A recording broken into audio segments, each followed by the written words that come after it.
Big బాస్లో ఒక chance రావడమే పెద్ద గొప్ప అని అనుకుంటుంటారు. ఎందుకంటే ఒక్కసారిగా బిగ్ బాస్లో అడుగు పెడితే చాలు స్టార్డమ్ వచ్చేస్తుంది. ఇది మనందరికీ తెలిసిందే. బిగ్ బాస్ షోకి అట్లాంటి టీఆర్పీ రేటింగ్స్ కూడా ఉంటాయి, మనందరికీ తెలుసు.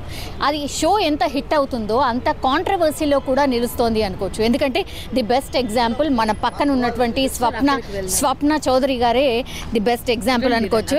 యా మ్యామ్, అసలు ఇష్యూ ఏంటి అంటే మీరు బిగ్ బాస్ షో మొత్తం అయిపోయిన తర్వాత ఇప్పుడు ఎందుకని బయటకు వచ్చారు? బిగ్ బాస్ షో కంప్లీట్ అయ్యేంత వరకు థర్డ్ పర్సన్కి అసలు ఈ విషయం చెప్పొద్దు, చెప్తే నేను రిజెక్ట్ చేస్తారు అని చెప్పారు. So December 17th show complete అయిపోయింది. December 20th నాకు అతను అమౌంట్ ఇస్తాడు అని ఒక అగ్రిమెంట్ రాశారు. సో లీగల్గా వెళ్తున్నప్పుడు అగ్రిమెంట్లో ఉన్న తేదీ వరకు నేను వెయిట్ చేయాలి కాబట్టి వెయిట్ చేశాను. సో ఆ తర్వాత January 6 వరకు వెయిట్ చేయమన్నాడు. January 6వ తారీఖు తను చెప్పింది ఏంటంటే, నీకు నచ్చింది చేసుకో, మీడియాకి వెళ్తావా వెళ్ళు, ప్రెస్ మీట్కి వెళ్తావా వెళ్ళు, లేదంటే పోలీస్ స్టేషన్ వెళ్ళి కంప్లైంట్ ఇచ్చుకుంటావా ఇచ్చుకో అని చెప్పడం జరిగింది. సో అందుకోసమని నేను స్టేషన్కి వెళ్ళాను. జూబ్లీ హిల్స్ పోలీస్ స్టేషన్లో కంప్లైంట్ ఇవ్వడం జరిగింది. ఓకే, అంటే ఎందుకని ఇట్లా అవకాశాలు ఉన్నాయి, ఇట్లా ఇప్పిస్తామని మీకు ఎట్లా తెలిసింది? అసలు ఏ సోర్స్ ద్వారా తెలిసింది? అంటే ఆల్రెడీ నా ప్రొఫైల్ పంపించానండి. నా ప్రొఫైల్ ఆల్రెడీ సెలెక్ట్ అయిందని చెప్పి అతను నాతో ఓన్లీ కాస్ట్యూమ్స్ అండ్ PR కోసం మాత్రమే నన్ను అమౌంట్ అడగడం జరిగింది. వాటి కోసమే నేను అమౌంట్ ఇచ్చాను. సో ఎట్లా నమ్మిండ్రు మీరు? దానికి ఒక ప్రొసీజర్ ఉంటుంది, దానికి ఇంటర్వ్యూ ఉంటుంది. బిగ్ బాస్ షోలో అంత ఈజీ ఎంట్రీ కాదని మీకు కూడా తెలుసు కదా? తెలుసండి, కాకపోతే అతను season 6 వరకు అందులో కాస్టింగ్ మేనేజర్గా చేశాడు కాబట్టి నేను అతను నమ్మాల్సి వచ్చింది.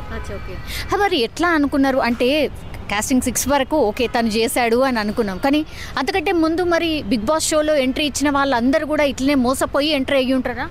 లేదండి. సో బిగ్ బాస్ షో వాళ్ళు ఎప్పుడు ఎవరిని అమౌంట్ అడగరు. నేను మళ్ళీ అదే చెప్తున్నా, నేను ఏదో బ్యాక్ డోర్ ద్వారా వెళ్ళాలని కాదు, నేను ఓన్లీ కాస్ట్యూమ్స్ కోసం అండ్ PR కోసం మాత్రమే అమౌంట్ ఇచ్చాను. అది ఇప్పుడు ఏంటి ఫర్దర్గా మీరు ఏంటి లీగల్లీ ఎట్లాంటి ప్రొసీజర్ ఫాలో కాబోతున్నారు?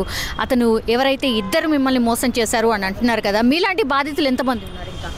ఇంకా ఒక 5 to 10 members వరకు ఉన్నారండి. సో వాళ్ళు కూడా మాట్లాడారు. వాళ్ళు కూడా నాకు తెలిసి మీడియా ముందుకు వచ్చి మాట్లాడే అవకాశాలు ఉన్నాయి. లీగల్లీ ఎట్లా ఏం ప్రొసీజర్? అదంతా అడ్వకేట్ అండ్ పోలీస్ వాళ్ళు చూసుకుంటారు సార్ వాళ్ళు. Thank you. సో మీరు కోరుతుంది ఏంటి? అతను మా టీవీ యాజమాన్యానికి, బిగ్ బాస్ వారికి, నాకు అందరికీ క్షమాపణ చెప్పాలి అండ్ ఇంకెవరి దగ్గర కూడా అమౌంట్ అడగకూడదు అండ్ నా అమౌంట్ నాకు రిటర్న్ ఇవ్వాలి. Thank you. యా, సో మొత్తం మీద అది తను కోరుతుంది ఒకటే. లీగల్లీ అయితే నా ప్రొసీజర్ నేనైతే ఫాలో అవుతున్నాను, నాకు న్యాయం జరుగుతుంది అని కూడా అనుకుంటున్నాను. ఎందుకంటే బిగ్ బాస్లో ఎప్పుడైతే ఎంట్రీ ఇవ్వడానికి నాకు లైన్ క్లియర్ అయిపోయింది, జస్ట్ కాస్ట్యూమ్ అండ్ PR కోసమే అతను నన్ను అప్రోచ్ అయ్యాడు అని అనుకున్నాను, కానీ ఇంత మోసం జరుగుతుంది అని నేను కూడా ఎక్స్పెక్ట్ చేయలేదు అంటూ మాత్రం స్వప్న చౌదరి చెప్తున్నటువంటి సిచ్యువేషన్ మనకు కనిపిస్తోంది. కానీ బిగ్ బాస్ అయితే ఇప్పుడు వార్తల్లో నిలిచింది అని చెప్పొచ్చు. ఎందుకంటే ఇట్లాంటి మోసాలు కూడా ఒక బిగ్ బాస్ షో లాంటి దాంట్లో కూడా జరుగుతున్నాయా అనేది కూడా ఇప్పుడు క్వశ్చన్ మార్క్. దాని మీద ఇంకా రకరకాల క్వశ్చన్స్ కూడా రైజ్ అవుతాయి. మరి గతంలో తీసుకున్న ఆ 1 to 6 వరకు ఎవరైతే కంటెస్టెంట్స్ ఉన్నారో మరి అందులో కూడా ఇట్లనే మోసపోయిన వాళ్ళు ఎవరైనా ఉన్నారా లేదా తెలియదు. బట్ స్వప్న చౌదరి ఎప్పుడైతే బయటకు వచ్చిందో ఆ తర్వాత నుంచి 5 నుంచి 10 మంది తనకి కాంటాక్ట్ అయ్యి మేము కూడా ఇట్లా మోసపోయామన్నటువంటిది చెప్పారంట. సో ఇప్పుడైతే కాసేపట్లో తను కూడా మీడియా ముందు పూర్తి విషయాలు చెప్పబోతున్నారు అండ్ లీగల్లీ ఎట్లా ప్రొసీజర్ కాబోతున్నారు అనేది కూడా మరి కాసేపట్లో తెలియబోతుంది.